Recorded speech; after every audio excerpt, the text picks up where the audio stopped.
For me, the biggest one was the walking after lunch. Is it cold? Doesn't matter. Yes. You have to do the walk. So then when you do join, how do you feel after coming back? Because I actually feel good. There we go. See? Moving to a new country to study is exciting, but also a little daunting. In the Good to Be Here podcast, we'll talk about what it's like to study at NHL Stenden as an international student. In this episode, we'll talk about how what NHL Stenden can give you a head start on your career. I'm Sophia. I am a third-year international business student from the U.S. originally, and so I am here joined with fellow NHL Stenden students / alumni, Shakira. Hi, everyone. I'm Shakira, and I was in international hospitality management as a student. That was about, I think 8 years ago. Okay. And I'm also from the U.S. Nice. Yeah. I'm Mohammed Mustafa. I'm from Qatar. I'm an alumni of International Business Program. I graduated last year in January. Awesome. Good. And I'm Ioana. I'm from Romania, and I did study here information technology, actually in Emmen. And I think I finished 3 or 4 years ago, actually. Awesome. Thank you so much, guys, for sharing. Being away from home and in a new environment can be quite challenging. We've all had some kind of culture shock moment in our lives, but what about a culture shock in the Netherlands? Can you describe a cultural difference you've noticed at work? This is an interesting one, actually. Yeah? I feel like a lot of Dutch people are going to jump on me. But Okay. for me, the biggest one was the walking after lunch. My coworkers Interesting. do That's that. very- But what do you mean? They go to lunch? You know, like we have lunch, right? Yeah. Usually at the office, or sometimes you go Yeah. and buy something, right? Yeah. And Yeah. then afterwards, there has to be a 30-minute walk. Yes. Wow. Yes. I'm doing my Yeah. internship No now, and matter the my weather, coworkers do like- that.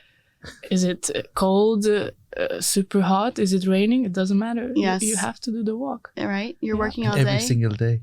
Every single day. Wow. Yeah. So maybe this is not okay, but now that I understand what you were saying, I actually love that walk. I think my it's God. great. You've integrated. You've joined the Yeah. walk. Yes, I've joined the walk. Wow, we can post that somewhere. But yeah, it's really nice and refreshing to just get out of the building, think about different things than just work. Okay. Just relax a little bit, right? Yeah, it depends. Yeah, for me. Sometimes it is nice to join the walk and get fresh air, but then other times, I'm working and then I'm like, oh my God, I just want to have lunch. You're going to make me exercise too. Right? Yeah. So then when you do join, how do you feel after coming back? That's a tricky question. Oh. Because I actually feel good. There we go. Amazing. See? Damn, are you trying to change my mind now? I'm not changing minds. I'm just giving different perspectives. All right. We love the walk. We hate the walk. Every day is different. I wasn't saying it's bad. I No, just said indeed. it's like a big culture difference, I think. Yeah. I think so, yeah. Coming from Romania. I mean, I didn't work in Romania, but still. I don't hear my friends being like, oh, I just went for a walk, Yeah, that's a good way of putting it. Yeah. So, studying in a different country can be exciting, and student life is said to build a foundation for your work life. But how? Do you really learn what you need for the workplace? And what about building a good network? Let's talk about how your studies can give you a head start on your career with some of our alumni. We'll answer all your questions by discussing statement. And the first statement we're going to discuss is... my different set of note cards, my legendary reach for the note cards. So the first statement is, I hated career coaching as a student, but it's helped me understand myself and others better, and this gave me an edge in the professional world. Yes, I agree with that statement. You agree? Why? I mean, I didn't necessarily hate it. I thought it was really fun. I also had really great coaches. But if I think right now, in terms of my career, I have never not had a coach. Okay. And maybe that actually comes from this, right? Because it's so great to have guidance, to have someone that's older, that's more experienced. You can come to that person in confidence and give different examples of what's happening at work in actuality and how you can, react to that. Mhm. Yeah. Okay. Yeah. Nice. What do you guys think? I loved coaching and those sessions with my coaches. Although I I think 3 or 4 different coaches by the time I graduated. But I remember the very first time in my first module, I got the coaching session, and then I expressed my interest, like, hey, I love photography. And then my coach immediately was like, oh, you can do the photo shoots for the graduation ceremonies of your seniors. I was like, whoa, that's amazing. So I think coaching gave me a lot of clarity and perspective, and also a bonding sessions with the coach. Interesting. That's good to know. Really nice. That's good to know. Do you have anything to add? I did not like it. Okay. It did help. So I cannot say anything. I think on the contrary, let's hear your perspective, right? You agree with the statement then? I mean, I feel like there was so much to do for it. You know, you had those portfolios to like fill in and everything and think about. And at that moment, I was like, oh my God, like even more homework, because I saw it as homework, you know. Right. But now when I think about it, you know, it helped. It was useful. Yeah, for sure. But it's always how it is. You know, you hate homework and then actually you needed it. For shame. Kind of like parents. Yeah. Like, oh, wait a minute. I'm not allowed to go out. Why? Yeah. So the next statement is, when others run away from a challenge, I grab at it or I run to it. Oof. Yeah, go ahead. I saw you. I agree with that. Yes. I also agree 100%. Okay. Well, I was the chairperson for Academy Participation Council and also International Business Committee. I was the president as well. So I was always going full on. If there is a problem with the students or teachers or the course, I was always the face that fought for the right. So always if there is challenge, I always go there. Yeah. And I think it gives me an adrenaline rush. Like it makes you feel more thrilling and adventurous. I think. And I you're love still challenges. and you're still like that at work then as well? Yes, I love challenges. And I think it also helps me think in a different way and in innovative solutions. You can find them when you are in challenging situations. That's true. Very nice. That's a good outlook on it. And so our next statement is, I am so multifaceted. I switch easily between roles in a project team. Go ahead. Yeah, should I? Yeah, go for it. I think for sure, at least in information technology, and you have to be able to do multiple roles, kind of. At least right now I work as a full stack developer. So what I did at NHL Stenden, it definitely helped, you know, because you have, I cannot go too deep because probably I'm going to throw some terms at you and you're going to be like, okay, what is she talking about? But for sure, like, I definitely agree with it. Okay, yeah. And you agreed as well. Well, I wanted to say it depends on the role, right? Okay. So if you are a project manager, then yes, you need to be able to juggle lots of different roles and also lots of different personalities. If you are a subject matter expert, then I mean, your role is to be very, you're just the expert on the particular topic, right? So it would be weird if all of a sudden you have to have several roles. That's not what the question is. Right. So I think it just depends on what your personality is, and then what the team is like, and then what projects, and what the expectation is. Yeah, I immediately thought of that as well, because for international business, we work on projects with other students. And so a lot of those students then are from different kind of countries, and you work with different kind of people. So that's immediately then what I thought about is how versatile you have to be to work with, different backgrounds, different personalities, and all of that as well. So I would say I agree. Good. Nice. So then, our next statement. I'm very scared. Yeah, I'm very interested to hear the answer to this one. But I had imposter syndrome when I started my job. Can I answer to that actually? Because I'm coaching a few people at the moment, and this is a big topic, and I don't know where this is coming from. Like, I haven't heard of this before the last 2 years. Okay. And what I tell, the people that I'm coaching is, first of all, you were hired for this job, you were accepted for this study, you know, you were accepted with this project. I mean, someone along the line trusted you and believes in your capability and your ability, right? Yeah. So trust that in yourself. And I mean, you have gone through so many hurdles to arrive at the place that you're at. Yeah. Then trust yourself. If you can do one hurdle, you can do 10 hurdles, right? That feels so comforting for Wow. me to say. Yeah, really. I was just about to say we should put this like in a morning motivation, you know? Like Yes, yes. Especially like really. as a student right now, just starting my internship and like taking my first steps into my career worlds. Then like hearing you say that, like I guess I feel like I have imposter syndrome, and I'm not even entered the real workforce yet. So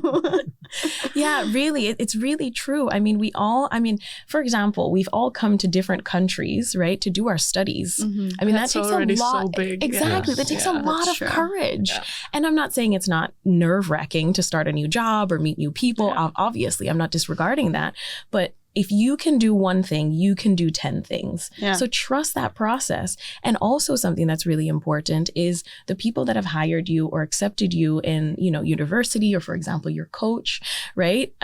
Trust those people to ask for advice. Just be honest and say, hey, you know, I'm a little bit unclear on what my role is right now, or I'm a little bit scared on how I should move forward in this. Can you help me? I mean, you're not on your own. Yeah. You're part of a bigger picture. For So sure. yeah. that's a nice way of And putting actually, it. in the Netherlands, they're very open about it. Like in the workplace, you can just go and ask. It's not like, Yeah. okay, you shouldn't be scared about it. That's for sure. Yeah, and I think I don't know if it makes sense with this conversation, but at some point you also need to know how to say no to something. Like, for example, they Right. gave you like 20 tasks, but then you can Yes. only do 10 tasks. Then you have to say no to the remaining. So don't be scared to say no. So that also helps you with Yeah. this. Yeah, because then you're not going to force yourself on doing 20 tasks and then like, Yeah. oh my Be gosh, I'm panicked freaking about out. it. Yeah, Yeah. absolutely. Yeah. Wow. Yeah. Good advice. You're doing fine. You're doing fine. You're going to be great. And then honestly, also kind of similar. The next statement is, I got my first job at my internship company. Yes. You did. Yeah. Well, I don't know if that's a yes, but I don't know. I did as well. Yeah. Okay. Yeah. I didn't. But Good. You go I feel- first. well, I feel like Okay. a lot of people have that, right? Yeah. That they get their jobs right after. I mean, I could have also, but I chose to do a master. So I think that's great. That's what broke it, kind of. So- yeah. Okay. But you're back to the same company after. No, actually, I never went back. I don't know if it's a good thing or a bad thing, but You're you know, embracing things change. progressed, and I never thought of going back. You know, No. and I'm Yeah. really happy where I am right now. So it's Mine was super interesting, actually. So I'm currently employed in Germany, right? So Germany was never my plan. My plan was to stay in the Netherlands, Okay. probably in the Rotterdam. So I went there for my internship, and it was September. I didn't even start writing my thesis. Like I was like delaying it. And then end of September, the director came to me and then said, we need to talk about your future.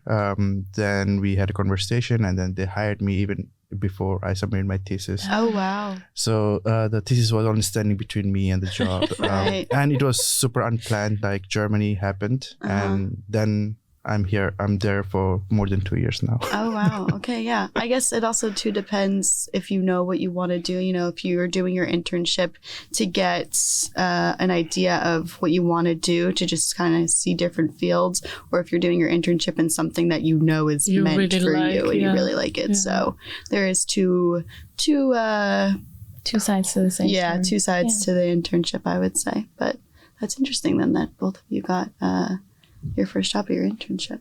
Cool. All right. And so our next statement is, we are popular professionals. Okay, so as a hospitality person, I think so, yes, because we can juggle a lot, right? And we can handle stress, we can handle pressure fairly well. Obviously, I'm generalizing right now, but Right. we are in settings that are stressful. And right? that's because of NHL Stenden, you think? Well, not necessarily. It's just the study itself, right? I mean, Yeah. hospitality is a very intense industry. Whether NHL Stenden has prepared us or not, I would say yes, definitely, Yeah. because it is very practical, right? Okay. And you do go to the kitchen, you do, housekeeping, reception, that type of stuff. Right. But yeah, for in any case, for international hospitality management, yes, definitely. Okay. So maybe you guys want to comment? Yeah. I think also for information technology, like the study was so broad, like you got to try it all. Mm-hmm. So it wasn't, I think for a lot of other studies, it just focuses on one thing. Okay. But here it was more diverse. Like you could do, websites, databases, servers. So then you could see like, okay, I really like this or that. So you can really make a choice. I think that's nice. Interesting. I agree about international business as well. International business program is a very broad program that allows you to work in multiple fields or multiple sectors. Like you can go for HR, human management, marketing and sales, communications, logistics, supply chain operations, finance. Mm-hmm. So you have all the opportunities that you want to do. So I think that also helped me. I chose communications, marketing and sales, and I was also the longest ambassador of the university. Oh, wow. Since my first year until I graduated, I was an ambassador. Okay. So then I was like, I already have this experience with the university, so let's continue with marketing and communications. Right. Yeah. Makes sense. Awesome. Good perspective then. I liked that a lot. Thank you, all of you guys, for sharing. And so then that concludes our statement section. And so do you guys have any advice for students? Gosh, where to start? That's not helping. Well, no, I mean, it doesn't necessarily have to be negative. I mean, first of all, trust yourself, definitely, right? Coming back to the whole imposter syndrome. Right. You have gotten this far to come to a different country, to study in this university, to choose a study. Even if you're, Dutch, I mean, it takes courage to leave the house, right? If you're 17 or 18 and live on your own. So trust yourself for sure. And I think the biggest thing, and I feel like this is just a learning of life and constant reminder to myself, embrace change. Yeah. Yes, embrace change. It always happens. And the more you resist, the more difficult you make your life. If you just embrace it, so many incredible opportunities will come your way. Yeah, I like that a lot. Yeah, I like that as well. Well, for me, the advice would be, if you don't find a challenge, challenge yourself. Oh, I love that. That's also really good. Like, challenge yourself to improve. Like if this is your target, then challenge yourself so that you can fulfill that. You can become the better version of yourself. Yeah. And of course, if you find challenge, then that's good. Then you can think how you can be more innovative. Yeah. And don't be afraid. Like just follow the path. And whatever you're learning at the NHL Stenden and whatever you're being communicated, and this university has so much to offer. So just trust the learning process and your experience, and then follow the path, and I think you will have a great career path. Very nice. I also like that a lot. Oh, yeah. Okay, mine is pretty connected to yours, actually, because you said, trust what the university is doing. I think for me, it's like, come with an open mind. Yeah. Okay. Yeah, for me, when I first came here, it was very different from Romania, the learning styles, back home, it's more theory. And here you also put it into practice. So I was very skeptical about it. Okay. But it actually turned out well. So, just be open-minded and it will probably go well. Yeah. Wow. Thank you guys for sharing so much. That was really very therapizing for me, I feel like. But I appreciate it. Yeah, I think, we covered a lot of different questions and topics, but it felt all very adviceful. Very, just a lot of advice and a lot of different perspectives, especially with all that you guys study. So that's really insightful as well. But so that is it for now. We have reached the end of this episode and this podcast series. Thank you, Shakira, Leona, and Mohammed, for being here and joining us today. And thank you for listening. We'll see you in our next episode. If you want more information in the meantime, check out our website, nhlstenden.com. Till next time. Thank you so much. Thanks. Thank you for having us. Thank you.